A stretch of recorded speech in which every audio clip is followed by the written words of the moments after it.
Sun astro TV நேயர்களே, உங்களை வணங்குகிறோம், வாழ்த்துகிறோம். இன்றைய தினம் நாம் எடுத்துக்கொண்டிருக்கின்ற தலைப்பு சனி பெயர்ச்சி. சனி பெயர்ச்சி இப்போதானே வந்துட்டு போச்சு, என்ன மறுபடியும் சனி பெயர்ச்சி அப்படின்னு கேள்வி கேட்கலாம். இப்போ பாரம்பரிய பஞ்சாங்கத்தின் படி, வாக்கிய பஞ்சாங்கத்தின் படி திருநள்ளாறில் மார்ச் மாதம் 6ஆம் தேதி தான் சனி பெயர்ச்சி. வாக்கிய பஞ்சாங்கத்தின் அடிப்படையில் இந்த நிலையின் படிதான் கடந்த காலங்களில் நம்முடைய முன்னோர்கள் பெரியவர்கள் எல்லாமே ஜாதகத்தை கணித்து வந்தார்கள், பலன்களை அறிந்து வந்தார்கள். அதனை வைத்து இன்றைய தினம் நம்முடன் இணைந்திருப்பவர் பிரபல ஜோதிடர் நங்கநல்லூர் பஞ்சநாதன் அவர்கள். அவரும் நானும் இணைந்து இந்த சனி பெயர்ச்சி 12 ராசினருக்கும் எத்தகைய பலன்களை வழங்கிட இருக்கிறது, இந்த சஞ்சாரத்தின் காரணமாக கிரகங்களின் பார்வைகளின் காரணமாக எந்த விதமான பலன்களை கிரகங்கள் வழங்கிட இருக்கிறார்கள் என்பதை உங்களுக்கு அறிமுகம் செய்திருக்கிறோம். மார்ச் 6ஆம் தேதி திருநள்ளாறில் நடைபெற இருக்கின்ற சனி பெயர்ச்சி 12 ராசினருக்கும் எத்தகைய பலன்களை வழங்கப் போகிறது என்ற பார்வையோடு மிதுன ராசினரை பற்றி பார்க்க போகிறோம். என்னன்னா, ஒரு சிறப்பான தகவலை சொல்லி ஆகணும். சனி பகவான் எப்பொழுது பாக்கிய ஸ்தானத்தில் சஞ்சரிக்கிறாரோ அந்த காலகட்டத்தில் மிக அதிகபட்சமான அபரிமிதமான யோகத்தை ஏற்படுத்துவார். 3, 6, 11க்கு நிகராக, அதற்கு மேலாக 9ஆம் இடமான பாக்கிய ஸ்தானத்தில் சஞ்சரிக்கின்ற போது பலன்களை வழங்குவார். அது என்னன்னா, அந்த காலகட்டத்தில் 3ஆம் இடத்தையும் 6ஆம் இடத்தையும் 11ஆம் இடத்தையும் பார்க்குவார்.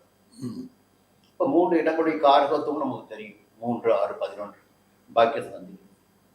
இப்போ இத்தனை நாட்களும் சுப பலன்களையும் யோக பலன்களையும் நன்மையான பலன்களையும் சந்தித்து வந்த மிதுன ராசினர். பொதுவாக வாழ்க்கையில் நீங்கள் பார்த்தீங்கன்னா, மிதுன ராசியில் பிறந்தவங்களை பார்த்தீங்கன்னா தன்னுடைய சுய உழைப்பால் முன்னேற்றத்தை அடைந்திடக்கூடியவர்களாக எப்பொழுதுமே இருக்காங்க. மற்ற யாருடைய சப்போர்ட்டும் தேவையில்லை. நான் அறிவுக்காரர்கள் நீங்களா, வித்யாக்காரனுடைய ராசி பெரும்பாலும் அவருடைய வாழ்க்கையை பார்த்தீங்கன்னா ஒரு தனித்துவமானதாக இருக்கும். இந்த நேரத்தில் ஏன் இவ்வளவு பேசிட்டு இருக்கோம், முன்னாடி இப்போ 10ஆம் இடமான ஜீவனஸ்தானத்திற்கு சனி பகவான் வருகிறார். இந்த சனி பகவான் 10ஆம் இடத்தில் அமர்கின்ற போது 10க்குரிய காரகத்துவம் பெற்றவர், ஜீவனத்துக்குரிய காரகத்துவம் பெற்றவர் சனி பகவான். 8, 10, 12 அவர் அந்த ஸ்தானத்தில் காரகத்தில் உட்காரும்போது அப்போ தொழில் பார்த்தீங்கன்னா ரொம்ப நேர்மையாக இருந்தால் மட்டும்தான் அது வியாபாரமாகட்டும், தொழிலாகட்டும், உத்தியோகமாகட்டும், வருமானத்தை ஈட்டி கொடுக்கின்ற ஒரு இடத்தில் இவர்கள் எந்த அளவிற்கு நேர்மையாக இருக்கின்றார்களோ அந்த அளவிற்கு நேர்மையான பலன்களை, யோகமான பலன்களை இவ்வளோ அடைய முடியும். இப்போ உத்தியோகத்தில் இருக்கான்னு வச்சுக்கோங்களேன், இப்போ நிறைய தப்பு பண்ணுறாங்கன்னு வச்சுக்கோங்களேன், நிச்சயமாக மெமோ வரும், இல்லை சஸ்பெண்ட் வரும், எதிர்பாராத இடமாற்றம் ஏற்படும். இந்த வியாபாரத்தில் தப்பு பண்ணுறாங்களா, அவர்களுக்கு இழப்புகளை, ஒரு வழக்குகளை சந்திக்க வேண்டியதாக இருக்கும். இல்லை ஜீவனஸ்தானத்தில் சனி பகவான் சஞ்சரிக்கின்ற போது நிறைய பிரச்சனைகளை ஏற்படுத்துவார்கள், பொதுவான விதி. இந்த நேரத்தில் 12ஆம் இடமான விரயஸ்தானத்தை பார்க்குறாரு. அப்போ நிம்மதி இல்லை, தூக்கம் இல்லை, எல்லாவற்றுக்கும் ஓடி ஓடி ஓடி உழைச்சிக்கிட்டே இருக்க வேண்டியதாக இருக்குது, அலைச்சலாக இருக்குது. வருமானம் வந்தாலும் அது ஒரு பக்கம் போய்கிட்டே இருக்குது, வர வழி தெரியல, போகிற வழியும் தெரியல, ஒரு எண்ணம் இருக்குது. இன்னொரு பக்கம் பார்த்தீங்கன்னா சுகஸ்தானமான 4ஆம் இடத்தை சனி பார்க்கிறாரு. இது அடிப்படை என்னன்னா, தன்னுடைய சுகம் அது முதல்ல முக்கியம். அப்போ இவளுக்கு பார்த்தீங்கன்னா அந்த வேலை பளுவின் காரணமாக, உழைப்பின் காரணமாக நிம்மதியான சாப்பாடு இருக்காது, நிம்மதியான தூக்கம் இருக்காது, ஓடிக்கிட்டே இருக்கக்கூடிய சூழலை தன்னுடைய உடல்நிலையில் சின்ன சின்ன சங்கடங்கள் வரலாம். அதற்கு மேலாக மாதஸ்தானம். அப்போ தாயாருடைய உடல்நிலையில் சங்கடங்கள் ஏற்பட வாய்ப்பு உண்டு. கொஞ்சம் கவனமாக இருக்கணும் அவங்க உடல்நிலை. எல்லாவற்றுக்கும் மேலாக வாழ்க்கை என்றால் ஒரு அச்சாணின்னா வாழ்க்கை துணை தான். அது 7ஆம் இடத்தையும் ஒரு சனி பார்க்கிறார். அப்போ வாழ்க்கை துணையை முடிந்தவரை அனுசரித்து செல்வது, வாழ்க்கை துணையை ஆலோசனை கேட்பது. என்ன காரணம்னா, இந்த நேரத்தில் 7ஆம் இடத்தை சனி பகவான் பார்க்கின்ற போது இந்த 5ஆம் இடத்தை சொன்ன மாதிரியே 7ல் வேறு குறுக்கு சால் ஓட்டக்கூடிய விஷயம்லாம் வரும், புதுசாக நட்பு வரும், அது உங்கள் வாழ்க்கையை திசை திருப்போம். அப்போ குடும்பத்துக்குள்ள ஒரு குழப்பம் வரும். இந்த நிலைகளுக்கெல்லாம் இடம் கொடுக்காமல் செயல்படுகின்ற போது, ஏன்னா அவர் கர்மக்காரன், நீதிமான், என்ன நீங்கள் செய்து கொண்டிருக்கிறீர்களோ அதற்கேற்ற பலன்களை உங்களுக்கு கொடுத்துருவாங்க. நட்பு வட்டத்தை பார்த்தீங்கன்னா கொஞ்சம் பலப்படுத்திக்கணும். நட்புகள் விட்டு புதிய ஆட்களை கொஞ்சம் விலகி வச்சுட்டு உண்மையான நண்பர்கள் யாரோ அவளை தொடர்ந்து பயணிக்கணும். கூட்டு தொழிலில் கவனமாக இருக்கணும். மேலே நீங்கள் தொடரணும். ரொம்ப அருமையாக சொன்னீங்கய்யா. வாழ்க்கை என்றால் 1000 இருக்கும், வாசல் தோறும் வேதனை இருக்கும், வந்த துன்பம் எது என்றாலும் வாடி நின்றால் ஓடுவதில்லை அப்படின்னு கவிஞர் சொன்ன மாதிரி ஒரு சனி பகவானுடைய பார்வைப்படுகிறது. சனி பகவான் வருகிறார் அப்படின்னா சில துன்பங்கள் வருகிறதுனா நம்மளுடைய செயல்பாட்டாவது நிவர்த்தி பண்ணிக்கலாம்.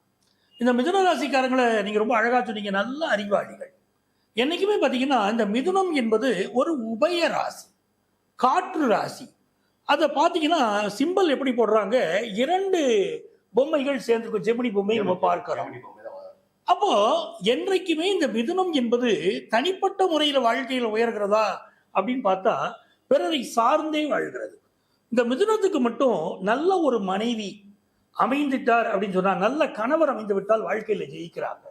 எப்படி வருதுன்னா, பொதுவா நம்ம எப்படி பார்க்கிறோம், ஜோதிட சாஸ்திரத்தை நம்ம என்ன சொல்றோம், உபய ராசிகள் உபய லக்னங்களுக்கு நல்ல வாழ்க்கை அமைவதில்லை, நல்ல திருமண வாழ்க்கை அமையறதில்லை. ஏன் அமையறதில்லை அப்படின்னா, இப்போ மிதுனம், கன்னி, தனுசு, மீனம் 4மே உபய ராசி. இதுக்கு 7ஆம் இடத்தின் அதிபதியே பாதகாதிபதியாக வருகிறார். அப்ப யார் மனைவியோ அவர், இல்லை யார் கணவராய் இவருக்கு வராங்களோ அவர் பாதகாதிபதியாக வருகிறார். அண்டர்ஸ்டாண்டிங் வரமாட்டேங்குது. இப்ப நிறைய மிதுன ராசிக்காரங்க பாருங்க, 2 கல்யாணம் ஆச்சுப்பாங்க, இல்ல ஒரு கல்யாணம் ஆச்சுன்னா அந்த வாழ்க்கையில் ஒரு பிரச்சனை இருக்கும்பாங்க. ஒரு அண்டர்ஸ்டாண்டிங் குறைவா இருக்கு. ஆனால் இவர்களுக்கு வாழ்க்கை துணை ஒரு நல்ல வழிகாட்டியாக வந்து விட்டால் வாழ்க்கையில ஜெயிக்கிறாங்க. பிறரை சார்ந்து வாழக்கூடிய ஒரு தன்மை அந்த மிதுன ராசிக்கு அது எப்பவுமே அப்படி இருக்கு. அந்த மிதுன ராசிக்காரர்கள் நல்ல புத்திசாலிகள், சாமர்த்தியசாலிகள். ஒரு வேலையை கொடுக்குறோம்னா சார், ஹார்ட் ஒர்க் பண்றவங்களும் இருக்காங்க, ஸ்மார்ட் ஒர்க்ல ஜெயிக்கிறவங்களும் இருக்காங்க. நம்ம முருகனையும் பார்த்தோம், பிள்ளையாரையும் பார்க்கிறோம். முருகன் வந்து உலகத்தை சுற்றி போனா உலகத்தை சுற்றி வந்தார். பிள்ளையார் கேட்டாரு, தாய் தந்தையை சுற்றி வந்தாலே உலகத்தை சுற்றி வர மாதிரியான கேட்டார். ஆமானோன்னா தாய் தந்தையை சுற்றி வந்துட்டார். அந்த மாதிரி இவர்கள் ஸ்மார்ட் ஒர்க் பண்ணக்கூடியவர்கள் இல்லைங்களா? அப்போ இந்த மிதுன ராசிக்காரங்களுக்கு நம்ம எதை சொன்னாலும் மனசுல இப்ப கால்குலேட் பண்ணுவாங்க. ஓ, இந்த பலனை சொல்றாங்க, நம்ம இப்படி நடந்துக்கிடணும் அப்படின்னு. எப்பவுமே பாருங்க, அஷ்டமஸ்தானத்திற்கும் பாக்கியஸ்தானத்துக்கும் அதிபதி சனி பகவான்.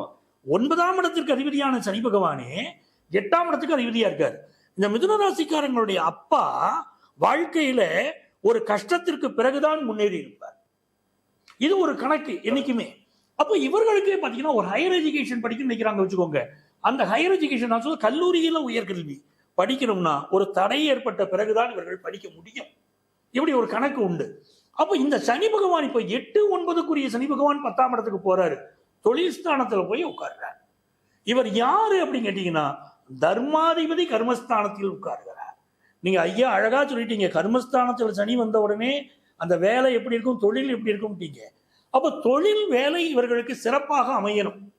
இவர்கள் செய்த தர்மம், நிறைய தர்மம் பண்ணுங்க, உங்கள் கர்மா நல்லா இருக்கும். இப்ப புதிய தொழில் தொடங்கிட முடியும். எப்போ நீங்க நிறைய தானம் செய்யணும். உங்க அலுவலகமே இருக்கு, நீங்க ஒரு பெரிய கம்பெனி நடத்துறீங்க, மாற்றுத்திறனாளிகளுக்கு வேலை கொடுங்க, நிறைய கணவனை இழந்த பெண்களுக்கு வேலை கொடுங்க, கஷ்டப்படுறவங்களுக்கு வேலை கொடுங்க. அப்படியெல்லாம் நீங்கள் வேலை கொடுத்தால் உங்கள் நிர்வாகம், உங்களுடைய கம்பெனி உயர்வதை பார்க்கலாம். ஏன்னா தர்மாதிபதி சனி கர்மஸ்தானத்துல உட்கார்றார். சரி, கர்மாதிபதி இந்த ஸ்தானத்துக்கு கர்மஸ்தானாதிபதி யாரு, குரு பகவான். அவர் என்ன பண்ண போறாரு, ஜூன்ல இருந்து இந்த சனியை பார்க்க போறாரு. அப்ப என்ன ஆயிருது, இவர்கள் செய்யக்கூடிய தான தர்மங்கள் நல்ல வேலையை கொடுக்கும். இப்பவே மிதுன ராசிக்காரங்க பல பேர் கடந்த ஓராண்டாகவே வேலையில ஏதோ ஒரு பிரச்சனையோடு இருந்துகிட்டே இருப்பாங்க. அதை இவர்கள் தான தர்மம் செய்கிற போது அந்த வேலை பிரச்சனை இப்ப நிவர்த்தி ஆயிரும். இது ஒரு விஷயம். இரண்டாவது, ஐயா அழகா சொன்னீங்க, சனி பகவான் விரயஸ்தானத்தை பார்க்கிறார். அப்ப நிறைய பேருக்கு இந்த காலகட்டத்தில் ஃபாரின் ஆப்பர்ச்சுனிட்டி கிடைக்கும், அப்படி பாசிட்டிவா நம்ம எடுத்துக்கிடுவோம். நிறைய செலவுகளும் ஆகும். விரயஸ்தானத்தை சனி பகவான் பார்த்தா நிறைய செலவுகள் ஆகும்.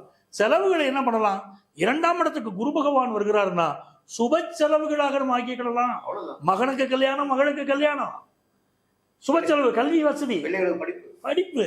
அப்போ சுப செலவுகளாக நம்ம நேயர்கள் மாத்திக்கிடுவாங்க. அப்ப அவர்கள் ஏற்கனவே சொல்லியிருக்கோம், ஸ்மார்ட் ஒர்க், புத்திசாலிகள் மிதுன ராசிக்காரங்க. சனி பகவான் 4ஆம் இடத்தை பார்க்கிறாருங்கும் போது வண்டி வாகனங்களை சர்வீஸ் பண்ணி பயன்படுத்துங்க. இதுதான் மிதுன ராசிக்காரங்க தெரிஞ்சுக்கணும். அடிக்கடி வண்டி ரிப்பேர் வைக்கும், ஒரு கார் வச்சிருக்கோம், நல்ல சர்வீஸ் பண்ணி பயன்படுத்துங்க. புதிய சொத்து வாங்கக்கூடிய யோகம், சனி பகவான் 4ஆம் இடத்தை பார்த்தாருன்னா சொத்து வாங்க வச்சிருவாரு. பல பேர் புதுசா சொத்து வாங்குவீங்க, அது உங்களுக்கு நல்லபடியா அமையும். 7வது ஸ்தானத்தை சனி பகவான் பார்க்கிறார். அப்போ உங்களுடைய நண்பர்கள், ஐயா அழகா சொல்றாங்க, நண்பர்களோடு கெட்டியா பிடிச்சுக்கிடுங்க நண்பர்களை அப்படிங்கிறாரு. அதாவது நட்பு விஷயங்களில் சில சோதனைகள் வரும். பொதுவா நாங்க திருமணத்துக்கு நம்ம திருமண பொருத்தம் பார்க்கும் போதே 7ல் சனி இருந்தாலே கொஞ்சம் கவனமா இருங்கன்னு சொல்றோம். இப்போ கோச்சாரத்துல 7ஆம் இடத்தை சனி பகவான் பார்க்கிற போது திருமணத்திற்கு பொருத்தம் பார்க்கும் போதும் சரி, திருமண வாழ்க்கையிலும் சரி, திருமண வாழ்க்கையில் விட்டு கொடுத்தவர்கள் கெட்டு போவதில்லை. அப்ப திருமண வாழ்க்கையில அனுசரிச்சு போயிட்டாங்கன்னா இந்த மிதுன ராசிக்காரங்களுக்கு நல்லா இருக்கும். அனுசரித்து சென்று விட்டால் இந்த காலம் யோக காலமாக இருக்கும். வேறனை நீ இருந்தால் நான் விழுந்து விடாதிருப்பேன் கண்ணதாசன் அழகா அதை சொல்லிட்டு பாருங்க. அந்த மாதிரி மனைவி வேறாக அந்த குடும்பத்திற்கு இருக்கிற போது கணவன் வேறாகவா இருக்க போறான், அவனும் அந்த குடும்பத்தை ஒத்தனா இருக்க போறான். அப்படியே ஒரு அந்யோன்யம் அவர்களுக்குள் ஏற்பட்டு விடும். ஆகவே இந்த சனி பகவானுடைய பயிற்சி நல்ல தொழிலை அமைத்து கொடுக்கும். உங்களுக்கு வண்டி வாகனங்களை நல்ல சர்வீஸ் பண்ணி பயன்படுத்தணும். ஐயா அழகா சொன்னாங்க, தேக ஆரோக்கியத்துல அக்கறை எடுத்துக்கிடுங்க அப்படின்னு சொல்லியிருக்காங்க. இப்போ நம்ம சனி பகவான் விஷயத்துல நமக்கு நன்மைகள் நிகழ நாம என்ன செய்யணும்? நமக்கு 10வது இடத்துல போய் இந்த சனி பகவான் உட்கார்ந்துருக்காரு அப்படிங்கிற போது நிறைய பேருக்கு வேலை வாய்ப்பு கிடைப்பதற்கு உதவி செய்யுங்க. அதுவே இந்த சனி பகவான் அகம் மகிழ்வார், நன்மைகள் நடக்கும். சொர்ண ஆகர்ஷண பைரவர், பைரவர் ரூபங்கள் பல ரூபங்கள் இருக்கு இல்லைங்கய்யா. அதுல நம்ம நேயர்கள் சொர்ணாகர்ஷண பைரவரை வழிபட்டாங்கன்னா, ஏன்னா குருவுடைய வீட்டுல சனி உட்கார்ற சொர்ண ஆகர்ஷண பைரவரை வழிபடணும். இப்போ குருவுடைய வீட்டுல சனி பகவான் வரப்போறாருன்னு தங்க விலையில இவ்வளவு பிளக்சுவேஷன், தங்கமே தாங்கல, சும்மா அதிர்து இல்லைங்கிறாங்க, நேருமா இறங்குமா தெரியலையா அப்படிங்கிறாங்க. அப்படி ஒண்ணு கொடுக்கும். இதே இப்போ தங்கத்தை பாருங்கய்யா, சனி பகவான் குருவுடைய வீட்டுல வரும்போது இப்போ அப்படி இருக்கு. இன்னொரு 30 ஆண்டுகள் கழிச்சு வருவாரு பாருங்க. அப்போ வரும்போது அந்த தங்கத்துடைய விலையில ரொம்ப ஒரு பிளக்சுவேஷன் இருக்கும். அதுக்கடுத்து 30வது ஆண்டு வரும்போது தங்கத்தின் விலை எல்லாரும் சாதாரண மெட்டல் போடுற மாதிரியா நினைப்பாங்க. தங்கம் வாங்குவதை மக்கள் விட்டு விடுவார்கள். அதை இப்பவே குறிச்சு வச்சுக்கிட்டு அடுத்த தலைமுறை அது பிற்காலத்தில் பார்ப்பாங்க. அதை தங்கத்தின் விலை ஒரு காலத்தில் விழத்தான் போகிறது அப்படின்னு அர்த்தம். மிதுன ராசிக்காரர்கள் சொர்ணாகர்ஷண பைரவரை வழிபட்டால் மிகச்சிறந்த வெற்றிகள் பெறலாம்.